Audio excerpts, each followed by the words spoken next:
Thanks for joining me for a very quick roundup of news from across Milton Keynes City Council this month.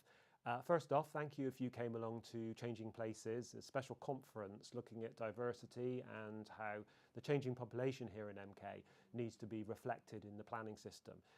Brought together people from all sorts of backgrounds and was a really helpful day as we work on our new city plan. So if you did come along, I'd like to just say a special thank you for that, and there'll be more events to follow.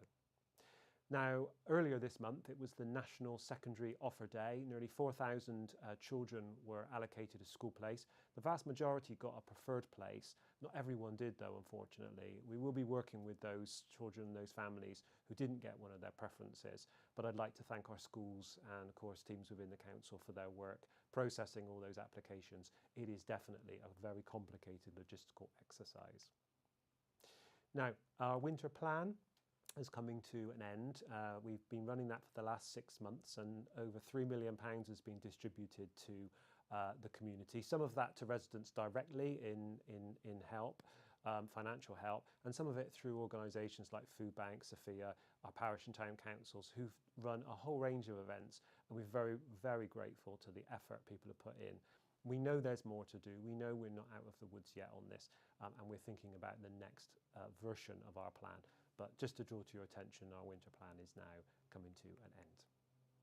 Mellish Court in Bletchley is about to be demolished. No big bangs on this one. It's being taken down story by story and it's currently wrapped in protective sheeting. Just wanted again to put this on your radar. It means the council will not have any tower blocks, which we're pleased about. We know from residents that they're not popular, and we're looking forward to planning a replacement for that site in due course.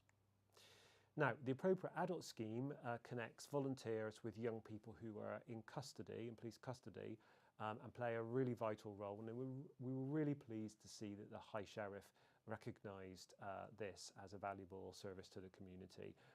So if you do know anyone who would be interested in a role like this, a volunteering role like this, we'll be absolutely delighted to hear from you, and our Children's Services colleagues will be able to help with that.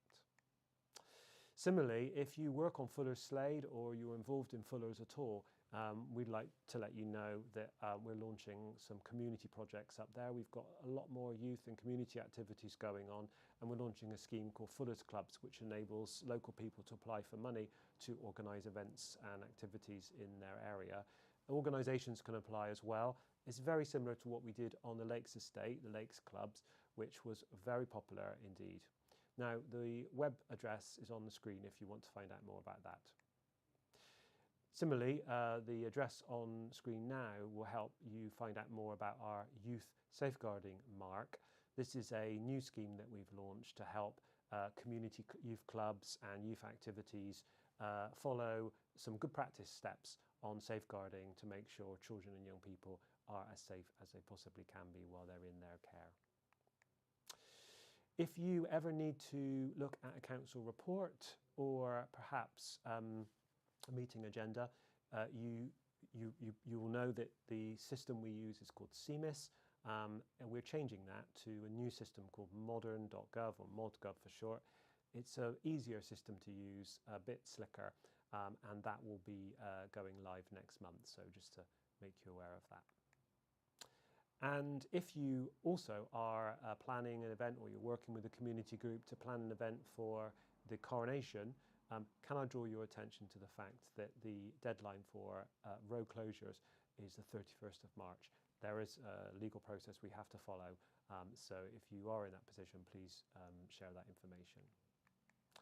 And finally, I'd just like to say we were absolutely delighted to award the first Freedom of the City. It's the 8th Freedom of the Borough, if you like, but the first one as a city to Leah Williamson, the captain of the Women's England team from Euros last year. It was absolutely lovely to be able to present that award. We had lots of children and young people at the event. Leah's from Newport Pagnell, so a really strong connection with MK, and a really nice thing to be able to do to celebrate her achievements. Thank you for joining me this month, and I'll see you next time.